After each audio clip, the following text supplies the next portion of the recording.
Hey guys, it's Natalia, the founder of Upskill Me, and today we're going to speak about idioms, vocabulary.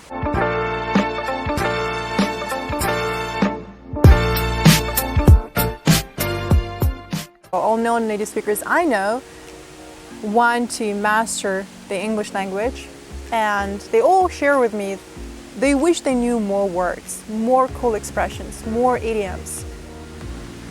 Now let's talk about metaphors. It's a metaphor. Analogies. They're also good to use in your speech. So a metaphor is when you compare one thing to another on the same level. For example, Steve Harvey in one of his motivational videos was saying, you gotta jump. You're gonna dash off that cliff and jump as far as you can. If you want to be successful, here's the thing you have to do. You have to jump. There is no way around it. You have to jump. Every successful person has jumped. You got to jump. You got to take a leap of faith. You got to dash off that cliff, and you got to jump out there as far as you can. Of course, he doesn't mean that you have to go and jump off the cliff.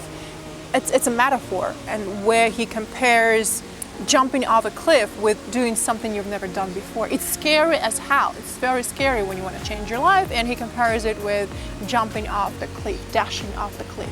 The reason why I'm giving this example is that non-native speakers usually don't have these ideas in their head. And when people try to look for beautiful metaphors and analogies in their head, I tell them don't look for them here because they're not in your head. Your first language is different. You don't think this way, and it's impossible to translate this from your first language because these ideas do not exist in your first language. You have to learn from native speakers. You have to learn what metaphors they use, what ideas they can compare, because in different cultures, we compare different things, and what seems okay to you in your first language will be absolutely unacceptable in English, let's say. And I'm going to give examples for this as well. So in order to learn how to use metaphors, you need to listen to a lot of good examples. For example, this metaphor, dashing off a cliff and jumping as far as you can, I would have never learned it from a dictionary because it's simply not in the dictionary. So how I learned this metaphor is by watching this video.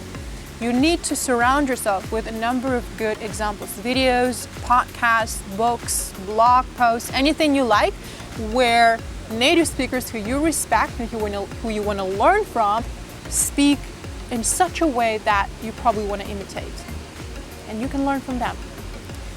Now, a bad example of a metaphor or an idiom used by a non-native speaker is this. Let's take an idiomatic expression, the crux of the matter, right? It actually means the most vital part. So now perhaps we're getting to the crux of the matter. Why does this matter for environmental education? Or the critical point of the issue. So this is an example from real life. A non-native speaker writes, the crux of the matter was my desire to learn to use the dictionaries. I mean, if we translate it word by word, it kind of makes sense, but we can't really say the crux of the matter in this particular case. What she really wants to say is simply, well, the reason was that I wanted to learn to use the dictionaries. Or the thing is that I really wanted to learn to use the dictionaries. That's it, simple. The thing was that, or the reason was that. But it's not necessary here to say the crux of the matter. And how do you check yourself if this idiomatic expression that you want to use is good and fits this particular context where you want to use it? I made a live video of a non-native speakers where I was showing the self-correcting algorithms, how you can check your own ideas. Is it even English? Is it okay to use this in English? Do your ideas translate correctly? And over there I spoke about scale, a very simple instrument. So if we go to scale and we actually see how the crux of the matter is used, we're going to see examples such as numbers are not the crux of the matter, or the crux of the matter is that psychiatrists really have no medical expertise, or this really is the crux of the matter in so many ways, or That's the crux of the matter, accountability and responsibility. You see, we use the crux of the matter when we really want to talk about the critical point of some issue. And this issue is big. And you really want to see what's the central point, like where did it all begin, when you kind of investigate and then you dig deep and you can identify the central point where it all started or what caused the problem. In her example, she simply wanted to say that, well, there was the reason, or this is what I wanted to do. The crux of the matter doesn't really fit this particular context. What's a good example of using metaphors and analogies? You want to learn to use metaphors in public speaking. When you present in a second language, you can use metaphors in a very powerful way. When you need to explain something complicated, you can use a metaphor to help people imagine exactly what you mean. And you're also helping yourself because your explanation suddenly becomes shorter and a lot clearer. A good example was given by Warren Buffett when somebody asked him, I believe it was a conference or whatever, somebody asked him, what's your philosophy of investment? Well, it's a big question, you know, like how do you answer this in 60 seconds or even 3 minutes? What's your philosophy of investment? And he gave a very interesting answer. He used a metaphor, and I think it has been quoted since then everywhere. He said, in business, I look for economic castles protected by unreachable moats. You immediately see this picture. You see the medieval castle, you can imagine the moat around the castle, and according to Warren Buffett, the wider the moat is, the more likely it's going to stand the test of time. By the way, to stand the test of time, it's another good word combination that it's impossible to translate it. You can only learn it if you hear it from native speakers, but it's another cool word combination that you probably want to use to sound more fluent. And if any relationship is going to stand the test of time, it's a relationship that has to be marked with forgiveness. This metaphor that Warren Buffett is using helped him to explain something big and complex in one short sentence. And we understand that the wider the moat is, it means competitors cannot really cross it. Competitors cannot get to the castle. That means the castle is protected. And this is his investment philosophy. I was working with another startup, a VR startup, and they would make references to the movie Ready Player One. I'm not sure if you've seen this movie. It's a movie about virtual reality. So anyway, whenever they pitched their project, they would make references to the movie, and they would say, well, have you seen the movie Ready Player One? That's the trailer to our project. It makes sense if you have seen the movie. However, if a person hasn't seen the movie, it doesn't really make any sense. This is why you want to be very careful with your choice of metaphors and analogies. A metaphor is when you compare something people don't know to something people know. So this bridge between known and unknown in the form of a metaphor makes it so attractive and simple, because a metaphor helps people imagine what you're saying. And it's a lot easier for people to relate to something they already know than to try hard to understand what they don't know if it's coming from you. Now, a couple of bad examples that non-native speakers use. Again, this is taken from some of the homework some of the students of mine have done.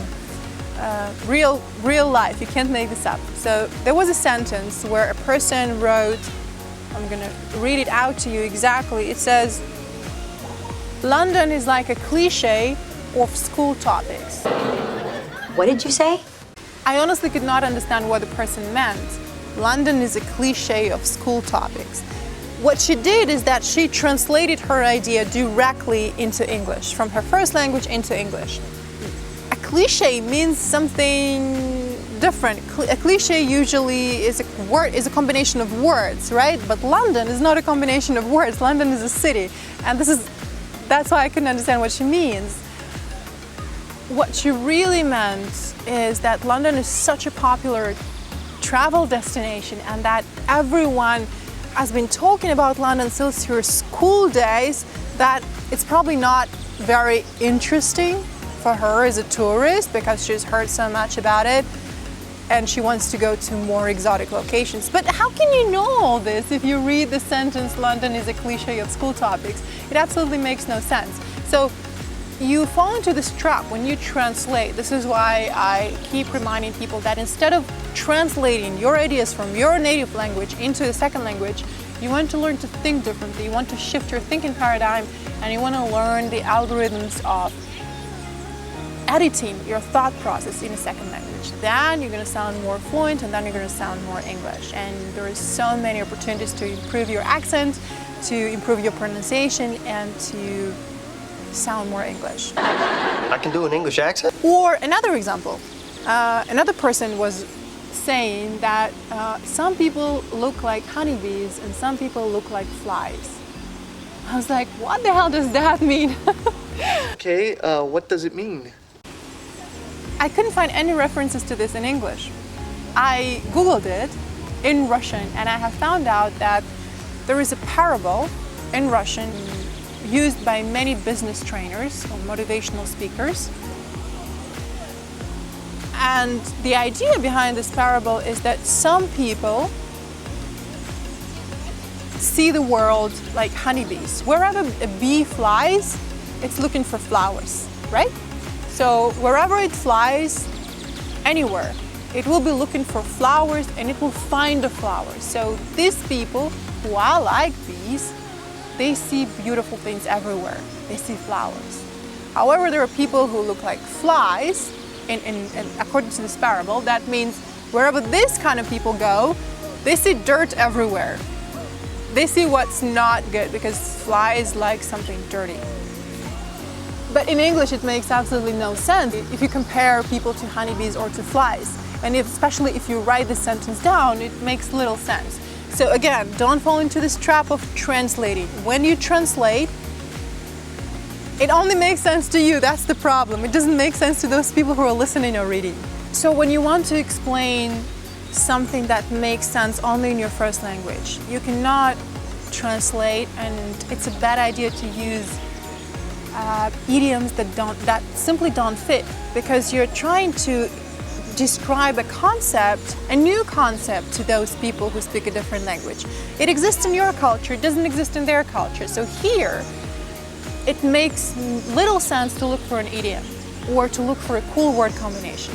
Here you need a skill to explain big ideas in a very simple, concise, and powerful way. And there are a lot of situations where non-native speakers need to be more specific to be understood, rather than look for idioms and ready word combinations. What everybody can relate to probably is their resume, right? You don't want to use buzzwords and cliches on your resume. You don't want to say that you're experienced, that you're an expert, that you can work under pressure, that you can meet the deadlines. You absolutely don't want to say that you're skilled in leadership or that you have people skills, because what does that mean?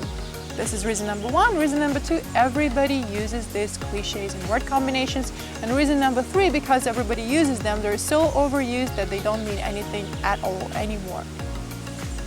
Instead of using these cliches, you want to explain what these cliches actually mean, right? Instead of saying that you're an expert in sales, you want to give numbers. How much did you sell last year? That would make more sense. Instead of saying that you can work under pressure or you can meet the deadlines, give examples of the projects you worked on. And those people will be able to make their own evaluation and their own judgment. Does it sound like you're an expert? Does it sound like you can work under pressure? Yes or not? Everybody's an expert. If you say that I can create strategic partnerships, give me an example of a partnership that you created. Maybe an example of a project that you executed from scratch, from idea to a signed agreement. And those people will make their own opinion. Is it a strategic partnership or not? So what words do you want to use on your resume? Maybe the word orchestrated. Helped orchestrate that whole building, which is really big at the time. Maybe the word launched. And, we launched Lyft. Well, Lyft launched Lyft. And we're like, I hope it goes well. 2 weeks after they launch, Tommy comes into the team meeting. It says, we're going to crush it. Showing that you launched it, you were responsible for the launch. Maybe the word redesign. And as I progressed in my career, I've redesigned the website a few times. It's not very common, it's not a buzzword yet, but then you have to explain what actually you redesigned. And you want to give specific examples. Now, if you want to use metaphors and idiomatic expressions and to make your vocabulary richer, you want to make your speech more vivid and more energetic, you do want to use metaphors. And I would like to show you a few examples of how you can do that. It's more simple than you think. You simply need to look at a lot of good examples. I'm going to give you 2 examples that I particularly like. I'm actually going to read them out for you so that I don't make things up. These are from the blog Enchanting Marketing, which I find fascinating and I think everybody should read it. So, make your words flow. If you simply tell people, make your words flow, how do you really understand that, right? But if you explain it with a metaphor, it makes a lot more sense. So listen to this. Have you ever seen ballroom dancers float across the dance floor?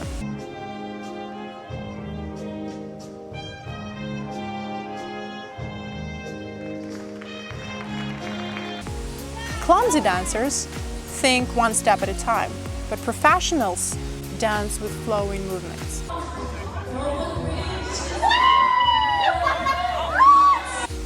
Your content must also flow from one sentence to the next. So she compares words to ballroom dancers, and to me it makes a lot of sense because you cannot imagine how words float, but you can very easily imagine how dancers move on the dance floor. And you can imagine professional dancers. It's a pleasure to watch the way they dance, and you can imagine clumsy dancers as well, right? So that's a very good metaphor, and I'm gonna read one more for you. This one is very good as well. Like a chef tastes a dish before serving, you need to know when your content lacks flavor. You have to spot weak phrases. And just like a chef grinds extra little pepper, sprinkles a few coriander leaves, or drizzles extra lime juice, you need to balance the flavors of your writing too. Garlic, smoked paprika, oregano, some little cumin seeds, touch of salt, pepper, cinnamon. Inspiring metaphor, huh? I love that because if you tell someone you have to spice up your writing, you need to balance the flavors of your writing, it makes no sense. Or use better vocabulary. What better means? What does better even mean?